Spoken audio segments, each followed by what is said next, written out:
Mheshimiwa Waziri, kuhusu swala la expiry, labda niliweke katika makundi mawili. La kwanza kabisa, tuna miongozo inakuambia dawa iwe miezi 24 au zaidi au yani iwe asilimia 80 au miezi 24. Si ndio?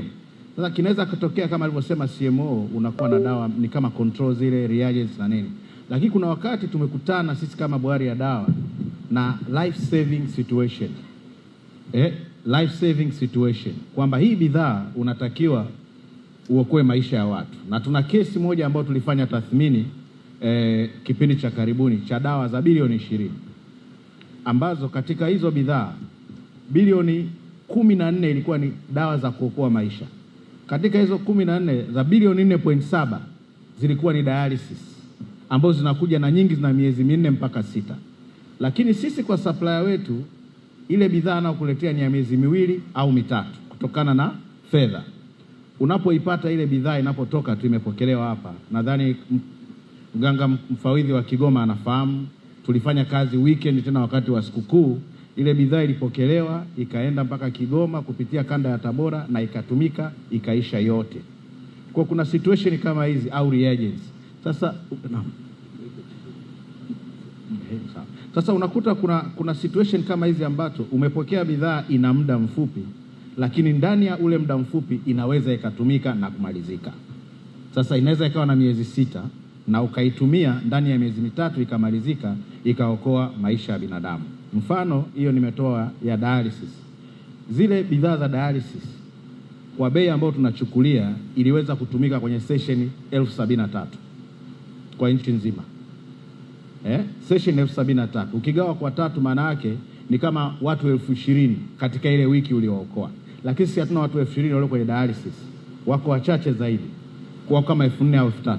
Kwa ina maana kwamba hii bidhaa iliweza kutumika katika miezi 2 au 3 na iliokoa wale watu wasife wakati tunapambana kupata shehena nyingine itakuja kureplace. Kiandishi au wanasema kiutaratibu ni hoja iko chini ya muda. Lakini lazima uokoe kwanza maisha, kwa sababu nadhani wengi tulio hapa kiapo chetu cha kwanza ni kuokoa maisha ya binadamu. Vingine vyote vitafuata baadaye. Sasa cha pili ambacho kinahusiana na hichi ni kwamba ile ina muda mfupi, lakini ipo iliyoisha muda wake. Na kama alivyosema CMO tunaruhusiwa kitu kinaitwa wastage. Kwenye bidhaa nyingine, hata kwenye production ya umeme, production ya maji na nini, lakini nasema tunaruhusiwa wastage. Sisi MSD tulijiwekea policy yetu ni 2%. Standard kama alivyosema CMO ni 1% mpaka 5 kwa WHO. Tuko kwenye 0.9. Ukifanya kwa hivyo ni sawa. Na tuko ndani ya chini ya 2% kwa hii miaka 3 mfululizo. Tatizo ambalo nimeliona kwangu mimi Mheshimiwa Waziri, ambalo ni vizuri tukalitambua. Tanzania ni kubwa.